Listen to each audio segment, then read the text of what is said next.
తిరిగి రామారావు గారు అధికారంలోకి వచ్చారు. మామూలు మెజార్టీ కాదది.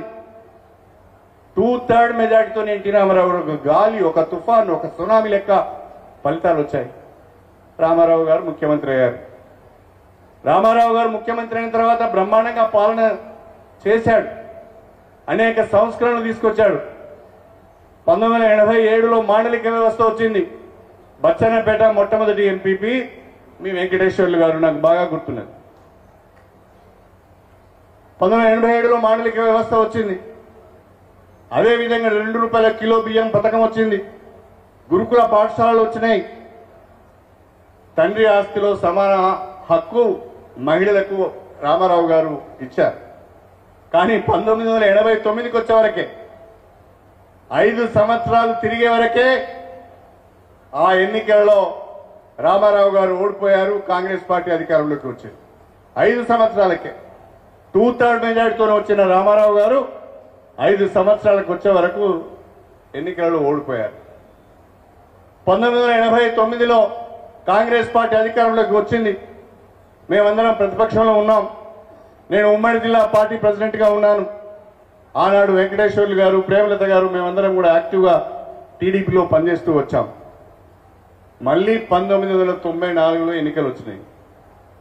మళ్ళీ 5 సంవత్సరాల తర్వాత 1994లో ఎన్నికలు వస్తే మా అందరికి ఎమ్మెల్యేగా పోటీ చేసే అవకాశం వచ్చింది.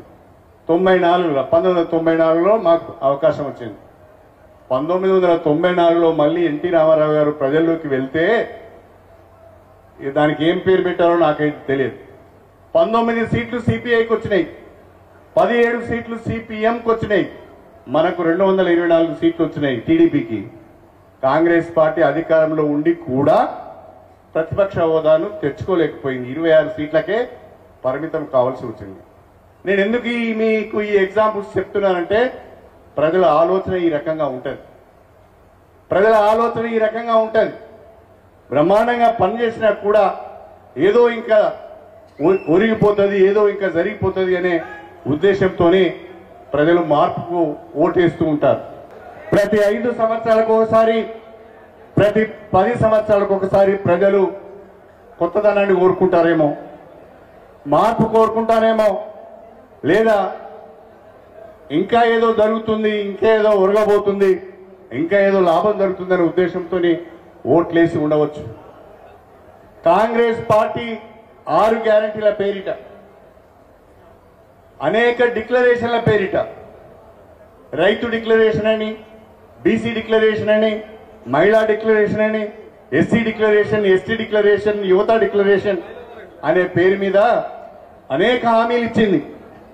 అయితే మన పార్టీ ఆ హామీలన్నింటినీ కూడా కాంగ్రెస్ పార్టీ ముద్రించిన వాళ్ళ మేనిఫెస్టో అభయహస్తం 6 గ్యారంటీలు, ఈ డిక్లరేషన్స్ అన్నిటినీ కూడా తీసుకొని వాళ్ళు ఇచ్చిన అన్ని హామీలను లెక్క పెడితే వాళ్ళు చూసుకున్నారో లేదో కానీ అవి ఖచ్చితంగా 420 అయినాయి. 420 హామీలు అయినాయి. 420 అంటే ఏంటి? 420 అంటే ఏంటి? మోసం చేయడం. సెక్షన్ 420 అంటే చీటింగ్ చేయడం, మోసం చేయడం. 420 హామీలతో కాంగ్రెస్ పార్టీ తెలంగాణ ప్రజలను మోసం చేసి గెలిచిందే తప్ప మరొకటి కాదు అని చెప్పి ఈ సందర్భంగా గుర్తు చేస్తున్నా. ఎన్నికలకు ముందు ఎన్ని మాట్లాడారండి, ఎన్ని మాటలు చెప్పారు. ఎన్నికలకు ముందు రేవంత్ రెడ్డి గారు ఒక పత్రికా విలేకరుల సమావేశంలో డిసెంబర్ 9న ఇందిరమ్మ రాజ్యం వస్తున్నది, నేను ముఖ్యమంత్రిగా ప్రమాణ స్వీకారం చేస్తున్నాను,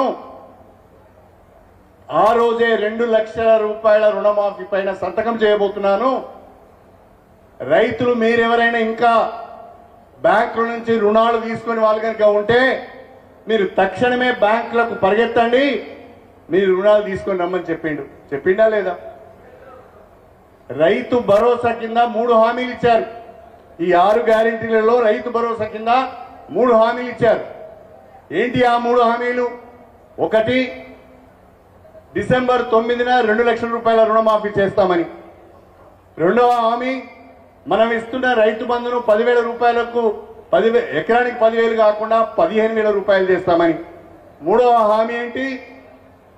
మీరు పండించిన పంటకు ప్రత్యేకంగా వరి ధాన్యానికి మద్దతు ధరకు అదనంగా 500 రూపాయల బోనస్ ఇచ్చి మీ ధాన్యాన్ని కొనుగోలు చేస్తామని చెప్పింది. రైతులకు ఇచ్చిన ఈ 3 హామీలలో ఒక్క హామీ అయినా నెరవేరిందా అని నేను అడుగుతున్నాను. అదే అడుగుతున్నాం మనం. ఇది ప్రశ్నిస్తే కాంగ్రెస్ పార్టీ వాళ్లకు ఉడుకెక్కువైతుంది. మన మీద అక్కస్తో మాట్లాడుతున్నామని అంటున్నారు. కాంగ్రెస్ పార్టీ అధికారంలోకి వస్తే బీఆర్ఎస్ వాళ్ళు ఓర్వలేకపోతున్నారని అంటున్నారు.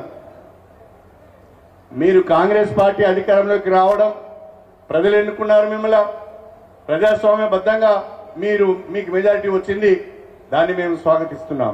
కానీ మీరు ప్రజలకు ఇచ్చిన హామీలు, అనేక డిక్లరేషన్లో మీరు చెప్పిన మాటలను మాత్రమే, మీరు ప్రకటించిన తేదీలను మాత్రమే మీకు గుర్తు చేస్తున్నాం. ప్రజల తరఫున అడుగుతున్నాం తప్ప మరొకటి కాదు. ఇవాళ కాంగ్రెస్ పార్టీ అధికారంలోకి వచ్చి 50 రోజులైంది.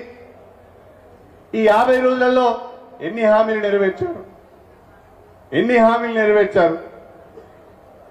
ఆర్టీసీ బస్సులలో మహిళలకు ఉచిత బస్సు ప్రయాణం అని ఒకటి ప్రకటించి ఒక గ్యారంటీ అయిపోయింది అంటున్నాడు.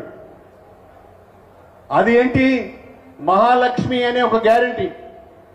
ఆ మహాలక్ష్మి గ్యారంటీలో 3 హామీలు ఉన్నాయి. మళ్ళా ఆ మహాలక్ష్మి గ్యారంటీలో 3 హామీలు ఏంటి? ఒక హామీ ప్రతి మహిళకు నెలకు 2,500 రూపాయల ఆర్థిక సహాయం. రెండవ హామీ గ్యాస్ సిలిండర్ను 500 రూపాయలకే ఇస్తాం. మూడవ హామీ ఆర్టీసీలో ఉచిత బస్సు ప్రయాణం. అదొక్కటిచ్చి ఆ గ్యారంటీ అయిపోయింది అంటున్నారు. ఇంకా ఏమి హామీలను వాళ్ళు నెరవేర్చారు? 50 రోజులు గడిచిపోయింది.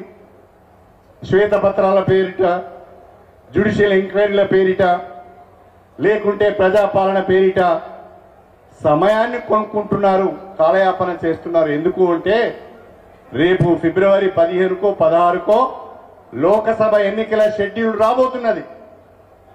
ఎన్నికల షెడ్యూల్ వచ్చిన తర్వాత ఎన్నికల కోడ్ వస్తుంది. ఆ ఎన్నికల కోడ్